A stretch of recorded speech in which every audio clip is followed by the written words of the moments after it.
അടിപൊളിയായി, അടിച്ചു പോലെ. ഒത്തിരി ആഗ്രഹിച്ചൊരു സിനിമയാണിത്. നന്നായിട്ട് വരണം എന്നുണ്ടായിരുന്നു. അതിന് കക്ഷി അമ്മിണിപ്പിള്ള ഇതുപോലെ തന്നെയായിരുന്നു ലിജിത്തിനൊപ്പം ചെയ്തപ്പോൾ. തിയേറ്ററിൽ ആളുകൾക്ക് മനസ്സിലാവാതെ പോവുകയും പിന്നീട് അത് ചർച്ചയാവുകയൊക്കെ ചെയ്തു. പക്ഷേ ഈ സിനിമ തിയേറ്ററിൽ തന്നെ വരണം. ബാഹുലിൻ്റെ ഫസ്റ്റ് സ്ക്രിപ്റ്റാണ്. ഇത് പറഞ്ഞപ്പോൾ മുതൽ ഈ സിനിമയ്ക്ക് ഒരു പുതുമയുണ്ടായിരുന്നു. മേ ബി ഒരു കമ്പയർ ചെയ്യാൻ എനിക്കറിയില്ല. എന്നാലും നമ്മൾ ദൃശ്യമൊക്കെ കാണാൻ പോയൊരു ഫീൽ, ഒരു ഭയങ്കര അൺഎക്സ്പെക്റ്റഡ് ആയിട്ടൊരു ഫാമിലി ഡ്രാമ കാണാൻ പോകുന്നു. ആ സിനിമയ്ക്ക് ഒരു ത്രില്ലർ സ്വഭാവത്തിലേക്ക് മാറുന്നു. ആ ക്യൂരിയോസിറ്റി അവസാനം വരെ നിലനിർത്തുന്നു എന്നൊക്കെ പറയുന്നത് ശരിക്കും തിയേറ്ററിൽ എക്സ്പീരിയൻസ് ചെയ്യേണ്ടതാണ്. അപ്പോൾ അത് ഈ സിനിമയ്ക്ക് സംഭവിച്ചു. ആഗ്രഹിച്ച പോലെ സംഭവിച്ചു എന്ന് പറയുമ്പോൾ അത് ഭയങ്കര സന്തോഷമുണ്ട്. ഉറപ്പായിട്ടും എനിക്ക് ഫസ്റ്റ് ഡേ പേഴ്സണലി കണ്ടപ്പോൾ ഇതിൽ വിഷ്ണു അടിച്ചു പോലെ.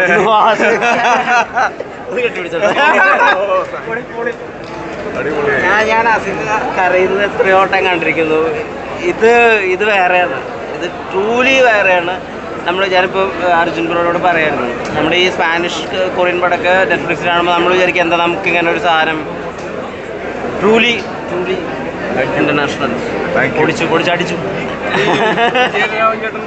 ഭയങ്കരമായിട്ടുള്ള പെർഫോമൻസിന്. അതെ കുട്ടേട്ടൻ്റെ എനിക്ക് ഈ സിനിമയിൽ അഭിനയിക്കുന്ന സമയത്ത് എനിക്ക് പല സമയത്തും ഗോഡ് ഫാദറിൽ അദ്ദേഹത്തിൻ്റെ ഫാദർ ചെയ്തൊരു ക്യാരക്ടർ ഓർമ്മ വരുമായിരുന്നു. പക്ഷേ അതിൽ നിന്ന് ഭയങ്കര വ്യത്യാസമായി വേറൊരു ഇതുവരെ വിജയരാഘവൻ എന്ന് പറഞ്ഞ ആക്ടർ നമുക്ക് എത്രയോ വർഷമായിട്ട് എത്രയോ അപ്പൂപ്പൻ റോൾസും അച്ഛൻ റോൾസും അദ്ദേഹം ചെയ്തിട്ടുണ്ട്. അതിനൊക്കെ മാറി നിൽക്കുന്ന ഇപ്പം ആ ജനറേഷനിൽ വന്ന് ഒരുപാട് ആക്ടേഴ്സ് നമ്മളെ ഞെട്ടിക്കുന്നുണ്ട്. അപ്പോൾ അതിൽ ഏറ്റവും മുന്നിലേക്ക് വന്നിരിക്കുന്നത് ഇപ്പോൾ കുട്ടേട്ടനാണ്. എനിക്ക് ഭയങ്കര, ഞാൻ കുട്ടേട്ടനെ കാണാൻ പുതിയ ഈ ഫൈനൽ ഹഗ്ഗിൽ നിങ്ങൾക്ക് അറിഞ്ഞിരുന്നോ? ഫൈനൽ ഹഗ്ഗിൽ നമ്മൾ ഈ സിനിമയുടെ എനിക്ക് തോന്നുന്നത് ഇത് ഞാനങ്ങനെ സിനിമയ്ക്ക് ഇപ്പോൾ നിങ്ങൾ അഭിപ്രായം പറയുന്നതെന്ന് പറഞ്ഞില്ല, ഇതിൻ്റെ ഇമോഷണൽ സീൻസ് എല്ലാം ഓൾമോസ്റ്റ് ഒറിജിനലായിട്ട് തന്നെ ഷൂട്ട് ചെയ്തതാണ്. കാര്യം ഒരു കുട്ടിയുള്ള ഒരച്ഛനുള്ള ആർക്കും ഈ സിനിമ സമാധാനത്തോടെ അഭിനയിക്കാനും കാണാനും പറ്റില്ല.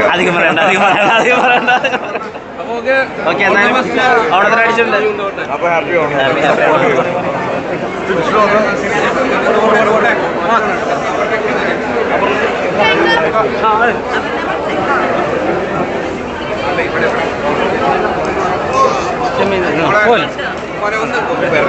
അപർണനെ കൂടെ കൊണ്ടുവന്നു.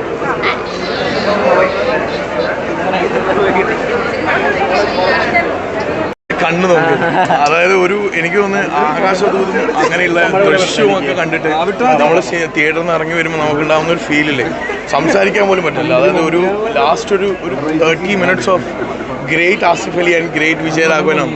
ഭയങ്കര സ്ക്രിപ്റ്റ്.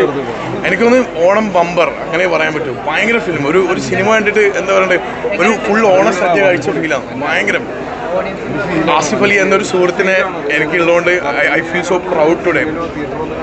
2024 ആസിഫ് അലി ചെയ്യാൻ ഒന്നും പറയാനില്ല. ആസിഫിനോട് ഏറ്റവും അതിവിടെ പറയേണ്ട കാര്യം, ആസിഫിനോടെ പെർഫോമൻസിൽ തന്നെ വേറൊരു ലെവൽ ടച്ച് ചെയ്ത പുള്ളിയായിരുന്നു. കരയണ്ടെന്ന് പറയാൻ വിചാരിച്ചെങ്കിലും കയ്യിൽ നിന്ന് പോയി ലാസ്റ്റ്. ആളിയുടെ ഇമോഷണൽ സീൻസിനെ അപ്രോച്ച് ചെയ്തിട്ടുള്ള രീതിയും വേറെ ടൈപ്പാണ്.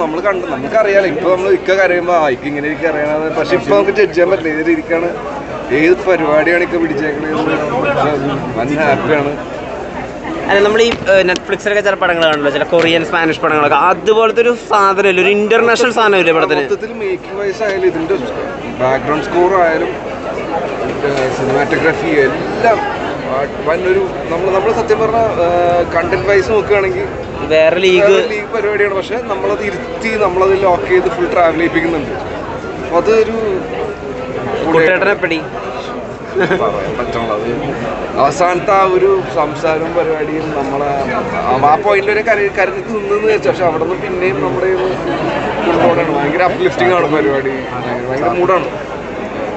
കണ്ടു. ബാക്കി പടങ്ങൾ കാണുന്നുണ്ടോ? പിന്നെ കാണാൻ പറ്റില്ല. ശരി, ഒരു ദിവസം ഒരു പടം വെച്ച്